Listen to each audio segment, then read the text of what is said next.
दोस्तों 4,686 ट्रक जिनमें 3,446 करोड़ रुपए का सामान लदा हुआ है बांग्लादेश से भारत आया और ये भारत से दूसरे देशों में गया।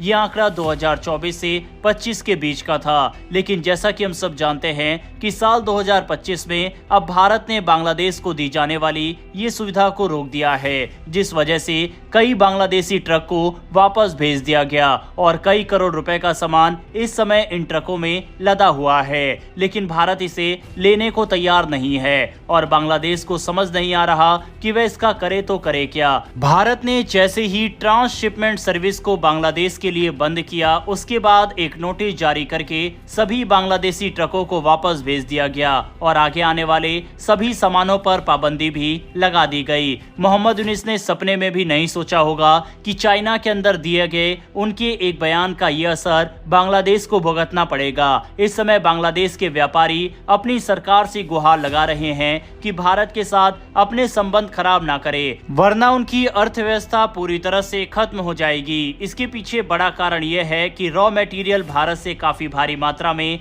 बांग्लादेश खरीदता था और उससे कपड़े को बनाकर भारत के ही रास्ते यूरोपियन देशों को भेजा करता था, जो कि क्रिसमस वगैरह पर बांग्लादेश से काफी ज्यादा कपड़े वगैरह खरीदते थे। वहीं इस ट्रांसशिपमेंट का इस्तेमाल ज्यादातर ट्रांजिट माल रेडीमेड कपड़ों का होता था, जो यूरोप के देशों में खासकर क्रिसमस सीजन से पहले भेजा जाता था। अब अचानक ट्रांजिट बंद होने से ट्रक ऑपरेटर्स, मजदूरों और एक्सपोर्ट कंपनियों को बड़ा नुकसान हो रहा है। बांग्लादेश का कपड़ा उद्योग दुनिया भर में फेमस है और उसकी अर्थव्यवस्था का बड़ा हिस्सा एक्सपोर्ट से आता है। यूरोप और वेस्ट एशिया जैसे मार्केट में माल भेजने के लिए भारत का रास्ता सबसे सस्ता और तेज था। अब अगर बांग्लादेश को ये माल समुद्र के रास्ते भेजना होगा तो समय ज्यादा लगेगा, खर्चा बढ़ जाएगा और सप्लाई में देरी होगी। इससे बांग्लादेश की कंपनियों को करोड़ों रुपए का नुकसान हो सकता है। खासकर छोटे और मिड साइज गारमेंट एक्सपोर्टर इससे ज्यादा प्रभावित होंगे।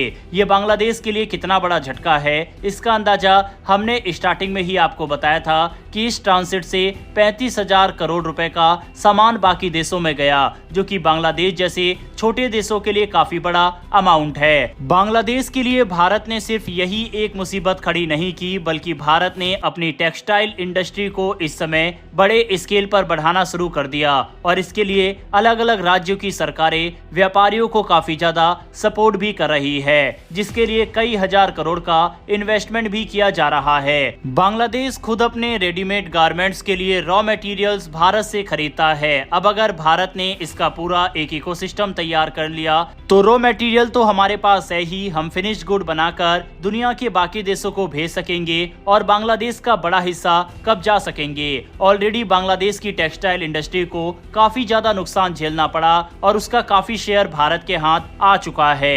यही कारण है कि आप अपने स्क्रीन पर आर्टिकल देख सकते हैं। बांग्लादेश के बिजनेस लीडर भारत सरकार से रिक्वेस्ट कर रहे हैं कि भारत इस बैन को हटा ले। साफ है कि भारत सरकार के द्वारा उठाए गए इस कदम के बाद बांग्लादेश के अंदर त्राहिमाम मचा हुआ है। चलिए दोस्तों, आपको आसान भाषा में समझाते हैं कि भारत ने जो ये सुविधा बांग्लादेश को दे रखी थी, इससे उनको कैसे फायदा होता था और अब इस सुविधा को रोके जाने के बाद आखिर क्यों बांग्लादेश इतना बौखलाया हुआ है। दरअसल साल 2020 में भारत ने बांग्लादेश को एक खास सुविधा दी थी। इस सुविधा के तहत बांग्लादेश अपने एक्सपोर्ट का माल, यानी जो वो दूसरे देशों को बेचता है, भारत के रास्ते भेज सकता था। इसमें क्या होता था, बांग्लादेश से ट्रक चलते थे और भारत के पेट्रापोल पोर्ट पर आते थे। वहां कस्टम और सिक्योरिटी चेक होता था। फिर भारतीय ट्रक उस माल को कोलकाता या दिल्ली एयरपोर्ट तक पहुंचाते थे और वहां से वो माल यूरोप या वेस्ट एशिया जैसे देशों में भेजा जाता था। इससे बांग्लादेश को समय और पैसा दोनों की बचत होती थी। वहीं भारत इस सुविधा के लिए बांग्लादेश से एक भी रुपए एक्स्ट्रा नहीं लेता था। पेट्रापोल भारत बांग्लादेश सीमा पर स्थित सबसे बड़ा लैंड पोर्ट है। ये कोलकाता से सिर्फ 80 किलोमीटर दूर है। हर दिन पेट्रापोल में करीब 150 से 200 ट्रक बांग्लादेश से आते हैं। इनमें से 15 से 20 ट्रक ट्रांजिट वाला सामान लाते हैं। भारत से करीब 400 ट्रक बांग्लादेश जाते हैं। अब जब ये नया आदेश आया है, ट्रांजिट पूरी तरह बंद कर दिया गया है, सारे ट्रक अपनी जगह पर ऐसे ही खड़े हुए हैं। अब बांग्लादेश को अपना माल समुद्र के रास्ते भेजना पड़ेगा, जिसमें ज्यादा खर्च और समय लगेगा। छोटी और मिड साइज कंपनियों के लिए ये और मुश्किल होगा।